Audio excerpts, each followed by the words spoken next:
Tahukah kalian apa itu fiqih jinayat?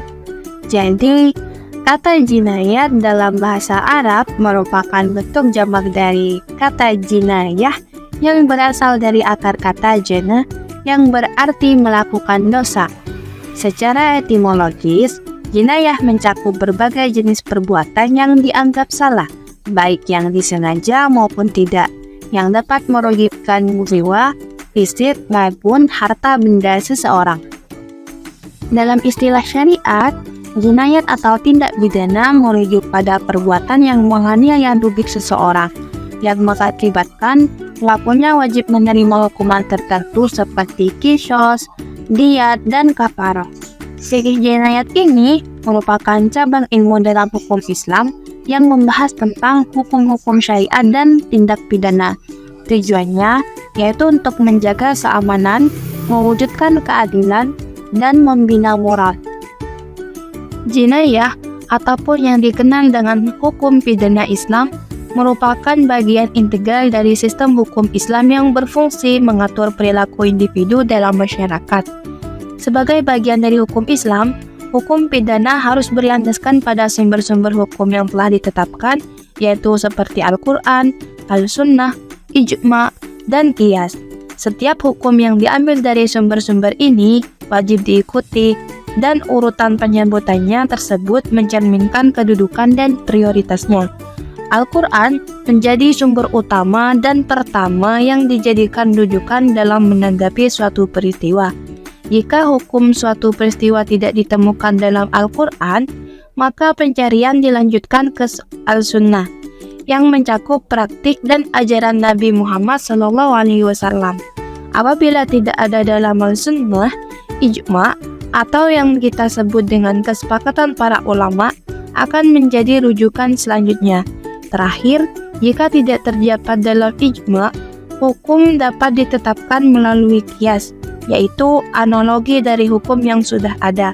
Dengan mengikuti urutan ini, sistem hukum pidana Islam bertujuan untuk mencapai keadilan, melindungi hak-hak individu, dan menjaga ketertiban serta keamanan masyarakat sesuai dengan ajaran agama. Kedudukan fikih jinayah itu sangat penting, baik sebagai individu maupun kelompok dalam masyarakat. Oleh karena itu, perlu kita pahami dan implementasikan dengan memperhatikan asas-asas hukum pidana Islam seperti keadilan, manfaat, legalitas, tidak berlaku surut, larangan memindahkan kesalahan kepada orang lain, praduga tak bersalah, dan pemaafan, yang mana seluruh asas-asas tersebut berlandaskan pada Al-Quran dan Sunnah Nabi.